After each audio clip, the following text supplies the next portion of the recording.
Kasih karunia menyertai kamu dan damai sejahtera dari Allah Bapa dan Tuhan Yesus Kristus. Amin. Saudara yang kekasih, dalam nama Tuhan Yesus Kristus, saya yakin kita semua yang mendengarkan firman Tuhan hari ini benar-benar merasakan kasih Tuhan di dalam perjalanan kehidupan kita. Saudara, mari kita mendengarkan firman Tuhan pada hari ini, hari Senin, tanggal 15 Juli 2024 yang tertulis dalam kitab Ulangan pasal 14 ayat 2. Beginilah firman Tuhan. Sebab engkaulah umat yang kudus bagi Tuhan Allahmu, dan engkau telah dipilih Tuhan untuk menjadi umat kesayangannya dari antara segala bangsa yang ada di atas muka bumi. Saudara yang terkasih, dalam nama Tuhan Yesus, ketika kita mendengar firman Tuhan hari ini, kita kembali diingatkan saudara akan identitas kita, bahwa kita ini dipilih oleh Tuhan. Dan kitalah kepunyaannya, bangsa yang disayangi Allah kita. Nah saudara, betapa bahagianya ketika kita benar-benar sadar bahwa kita adalah umat yang dikasihi Allah. Sehingga itu akan membentuk pribadi kita, membentuk karakter kita, supaya kita mau hidup dengan cara yang diinginkan oleh Tuhan. Ada standar yang Tuhan inginkan. Sebab dialah gembala yang memimpin kehidupan kita. Mungkin kita ingat lagu yang mempersaksikan bahwa Tuhanlah gembalaku. Saya mau mengikut Dia yang memimpinku selalu, saya mau mengikut Dia. Saudara, ketika kita mengakui keberadaan kita sebagai umat yang kudus, maka itu akan berlaku saudara di dalam hubungan kita bersama dengan Allah dan dengan sesama manusia.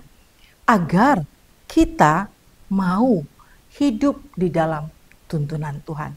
Dan firman Tuhan hari ini saudara itu menjadi peringatan kepada bangsa Israel dan kepada kita semuanya saudara. Bagaimana kita tidak mau terpengaruh dengan kehidupan orang-orang yang masih hidup dengan suka-sukanya, yang tidak mau hidup di dalam tuntunan Tuhan. Jadi pada saat itu saudara, bangsa-bangsa yang ada di sekitar bangsa Israel itu melakukan penyembahan berhala ketika mereka berkabung. Dan Allah mengingatkan agar umatnya itu jangan meniru cara-cara yang dilakukan oleh bangsa-bangsa yang tidak mengenal Allah. Tapi ingatlah, kehidupan umat Tuhan yang kudus, yang sudah dipilih oleh Tuhan, itu harus tetap terjaga. Dia harus tetap menyadari keberadaan dirinya, menyadari bahwa tangan Tuhan menjaganya, dan dia boleh fight untuk melawan segala godaan-godaan apapun kondisi yang ada di tengah-tengah lingkungannya. Artinya saudara, kekudusan hidupnya itu boleh tetap menjadi standar di dalam kehidupannya sehari-hari. Lalu bagaimana caranya? Mari saudara, hari ini kita kembali disegarkan dengan firman Tuhan, agar semua yang kita pikirkan, yang kita mau lakukan, itu boleh menyenangkan hati Tuhan.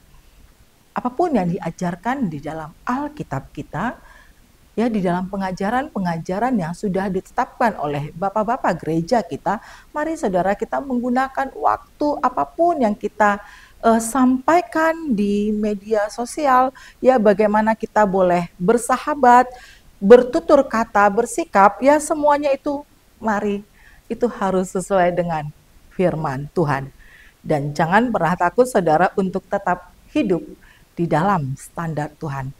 Sebab itu bukan berarti kita terpisah dari orang-orang di sekitar kita, tapi itu justru saudara menjadikan kita sebagai seseorang yang punya kepribadian, itu yang menjadi daya tarik bagi setiap orang, sehingga mereka boleh mengenal inilah orang-orang yang benar-benar umat pilihan Allah. Inilah umat yang benar-benar merasakan kehidupan bersama-sama dengan Allah. Karena itu saudara, marilah kita tetap menjaga kekudusan hidup kita. Mari kita saudara tetap bersama-sama menyatakan bahwa kita adalah umat Tuhan. Dan kehadiran kita dimanapun kita berada saudara, itu boleh menjadi kesukaan dan membawa kebahagiaan bagi setiap orang karena Tuhan yang menjadi gembala kita.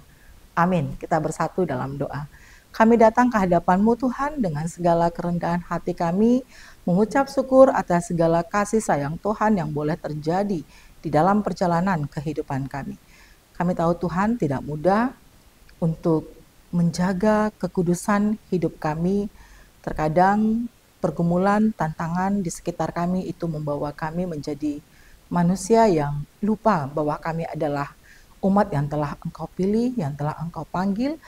Tapi kami yakin dan percaya pertolongan-Mu akan senantiasa hadir dalam kehidupan kami ketika kami senantiasa menyerahkan seluruh kehidupan kami ke dalam tangan pengasihan-Mu. Karena itu Tuhan, perlengkapi kami dengan senjata rohani-Mu agar kami boleh tetap bertekun di dalam pengajaran firman-Mu. Kami mau hidup sesuai dengan kehendak-Mu dan kehidupan kami boleh menjadi kesaksian bagi setiap orang. Tuhan Yesus, kasihani kami Tuhan, biarlah Engkau yang menambahkan kesehatan kepada kami, memberkati segala pekerjaan yang kami lakukan sehingga apapun yang kami kerjakan itu dapat menjadi kesukaan bagi nama Tuhan dan akan semakin banyak orang-orang yang berbahagia bersama-sama dengan kami. Kasihani kami ya Tuhan, berkati umat-Mu yang saat ini berharap akan kesembuhan dari segala penyakit yang mereka derita. Biarlah Tuhan yang memberikan mereka kesabaran, memberikan mereka keyakinan agar mereka boleh percaya bahwa tangan Tuhan akan mengangkat segala sakit penyakit daripada saudara-saudara kami. Kasihani kami ya Tuhan, ampunkan kami dari segala pelanggaran kami. Dalam nama Yesus kami berdoa. Amin. Anugerah Tuhan kita Yesus Kristus dan kasih setia Allah Bapa dan persekutuan Roh Kudus kiranya memberkati kamu sekalian. Amin.